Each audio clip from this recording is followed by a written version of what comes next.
विवेकानंद की खोज रामकृष्ण परमहंस से मिलने के बाद समाप्त हो गई। फिर उन्हें उनकी मृत्यु उपरांत दूसरे ग्रुप यानी पवारी बाबा के पास क्यों जाना पड़ा? कृपया बताओ। ये कौन कहता है गुरु की खोज समाप्त, सत्य की खोज समाप्त नहीं? बस जरा सा वाक्य ना, विवेकानंद की गुरु की खोज समाप्त हो गई रामकृष्ण परमहंस के मिलने के बाद, मगर सत्य की खोज तो वहां से शुरू होती है। जब तुम्हें गुरु मिलता है वहां से सत्य की खोज शुरू होती है। और रामकृष्ण परमहंस ने अपने अनुभव तो किया था, लेकिन दूसरे को अनुभव करने की कला उनके पास कराने की नहीं थी। पढ़े लिखे भी नहीं थे, कैसे दूसरे को समझाया जाए, कोई कार्यक्रम तो उन्होंने बनाया नहीं था 28 तल के। रामकृष्ण बस खुद अनुभव किया, लेकिन खुद रसगुल्ला खाना और दूसरे को रसगुल्ला खिलाना। जैसे सभी अच्छे टीचर नहीं होते, कुछ लोग अच्छे शिक्षक बन सकते हैं, लेकिन बीए तो सभी कर जाते हैं। क्या सभी अच्छे टीचर बनते? तुम लोग भी पढ़ाई की हो, स्कूल में देखा होगा, कॉलेज में देखा होगा, कुछ लोग बड़े अच्छे टीचर होते। रामकृष्ण परमहंस स्वयं उन्होंने अनुभव था, लेकिन कोई बहुत अच्छे शिक्षक नहीं थे। नतीजा ये हुआ कि विवेकानंद को कुछ भी अनुभव नहीं हुआ, कुछ भी नहीं। जितना तुमको ध्यान समाधि में ओशोधारा में होता है, विवेकानंद को उतना भी अनुभव नहीं था। फिर रामकृष्ण जो चले गए। विवेकानंद विद्वान थे, उन्होंने पढ़ाई खूब की थी, वेद पढ़ा, उपनिषद पढ़ा, बड़े अच्छे वक्ता थे और वेदांत का अध्ययन किया था किताबों से, ब्रह्म सूत्र का, गीता का। लेकिन उनको ओंकार कभी पता नहीं था विवेकानंद को। नतीजा ये हुआ कि जब रामकृष्ण चले गए, अनुभव तो कुछ नहीं था।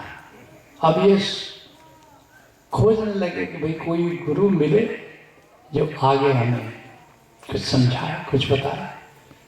पवारी बाबा के पास इच्छा हुई गुरु बनाने, लेकिन फिर उनके अंदर गिल्ट आ गया, अपराध भाव आ गया कि रामकृष्ण जैसे गुरु को छोड़ के अब कैसे पवारी बाबा के हम शिष्य बन जाए, नहीं बने।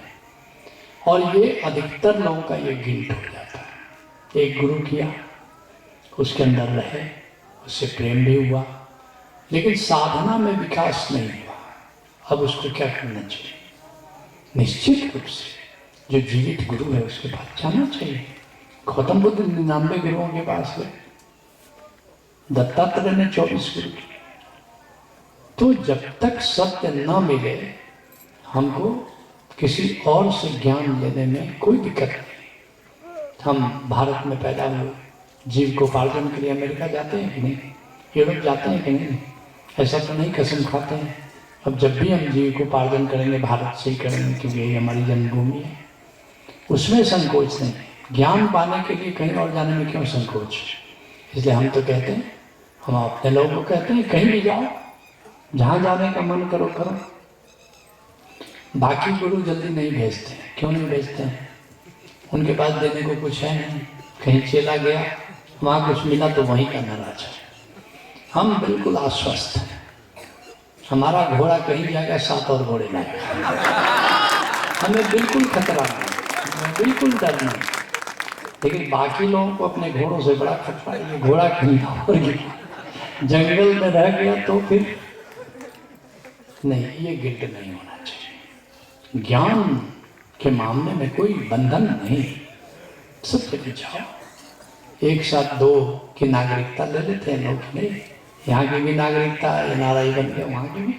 ऐसे मैं तो कहूँगा कि अगर कोई और गुरु पसंद आ जाए वहाँ भी चले जाओ, यहाँ की नागरिकता भी रखो, वहाँ की भी नागरिकता रखो, हमें कोई आपत्ति नहीं। तुम 10 गुरुओं के शिष्य हो जाए, मुझे कोई दिक्कत नहीं। कॉलेज में तुम 10 टीचर से पढ़ते नहीं पढ़ते, हमें बिल्कुल दिक्कत नहीं।